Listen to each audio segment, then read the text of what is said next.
you through a little self-evaluation, and these are like the basics of the basics.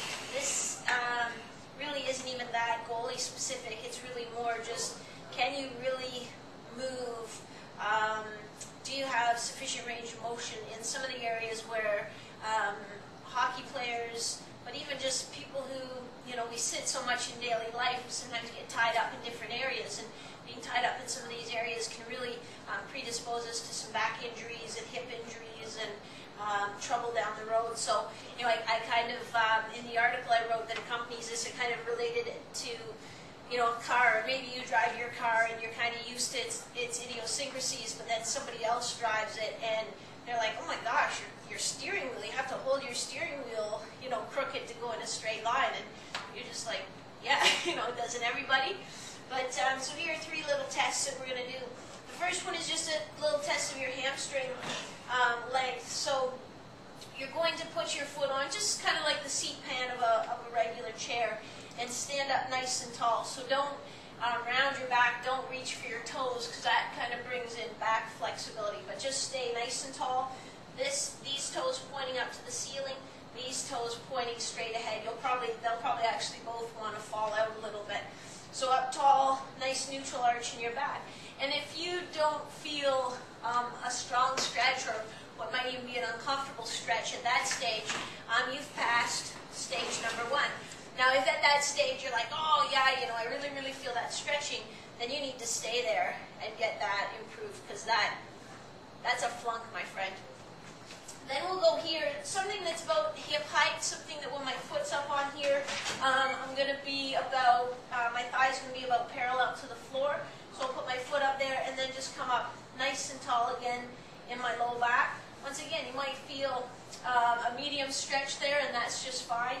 If you feel a strong or kind of uncomfortable stretch, then you need to find something that's between this seat pan height and this height, and then work on building your flexibility. But this toe points straight up at the ceiling, that toe points straight ahead, and again, nice and tall in your spine. Those should both be very comfortable positions for you. If you need to work on it, holding for 30 to 60 seconds, doing 1 to 2 repetitions on each side, once or twice a day. The consistency is the key there. The next one you can do lying on the floor. I'll just hop up on here to show you, but I'm going to keep one leg straight, and I'm going to bring the other knee up towards my chest, and I'm going to actually hug it toward my chest a little bit. If this knee stays down on the ground, and I'm just relaxing, I'm not trying to push it down on the ground, but if it stays down there as I hug this knee to my chest, that's a pass. If this knee wants to lift up as I hug my knee to my chest like that, if it wants to come off the floor or roll out to the side, then it tells me that I'm a little bit too tight in here. If it's rolling to the side, you might even be a little bit too tight out at the top of your iliotibial band. But that knee lifting up when you hug your knee to your chest tells you that your hip flexor is a little bit too tight. So the stretch that we'll do for that, again, I'll show you up in here just so you can see it. You know, you can just start with this basic stretch to get you going.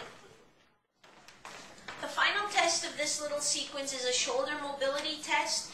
So what we're going to do, this is from Gray Cook's Functional Movement Screen, which is a great screening tool if you work with athletes. There are a few different movement tests that don't look at individual muscles. They really look more at how the body works as a unit.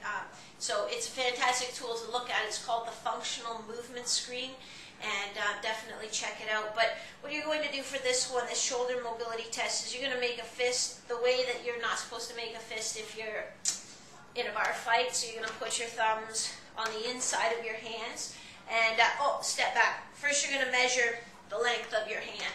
So basically from the crease or the bottom of your palm to the top of your finger. You'll just rough measure that. You need just use a pen or something to get the rough length. Then you'll make the fist. Then you're going to bring one hand over the top and one hand up the bottom, and keep that fist, so don't kind of creep open your fingers to try and make yourself feel good. So you'll do that way, and then you'll do the other way. Not uncommon, as you can probably see here. Hope you can see my reflection in the mirror a bit.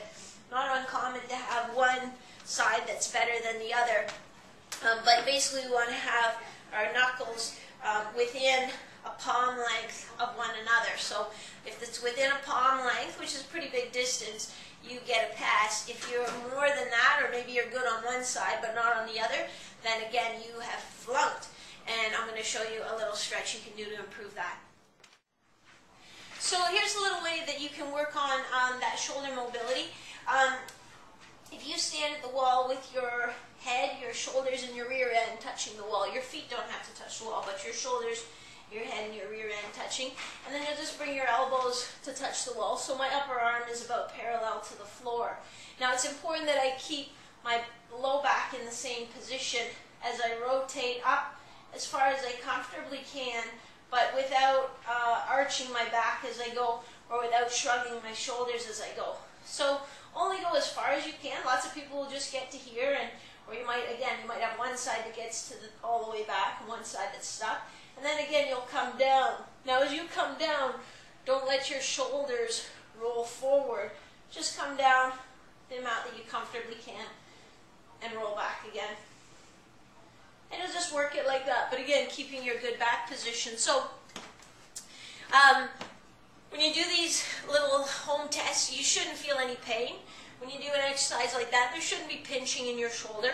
If you're getting some of these symptoms, it might be a little red flag that, hey, yeah, I am really limited in that range of motion. And actually, I'm limited and it's painful. So that would be the time that you'd want to go and get a good sport physio to check it out and see what's going on.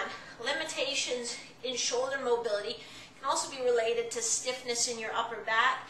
And again, that can create all kinds of problems. Shoulder pain, low back pain. I know a lot of you play golf as well in the summer, and so letting these things go, playing hockey, and then going out and swinging golf clubs through the summer, you can really be setting yourself up for an injury. So this is a really basic home flexibility evaluation that I'd like you all to try. I'll come back with some tests for strength and some tests for stability and some tests for balance, and then also we'll come back and revisit it and make things a little more challenging and say, hey, okay, this is a little more advanced than what I gave you last time. This is really goalie specific. How did you make out on these? So let's just take a step-by-step approach. I hope it helps. And let me know, leave a comment. Let me know how you did on the basic flexibility test. Thanks for watching. This is Maria from HockeyTrainingPro.com.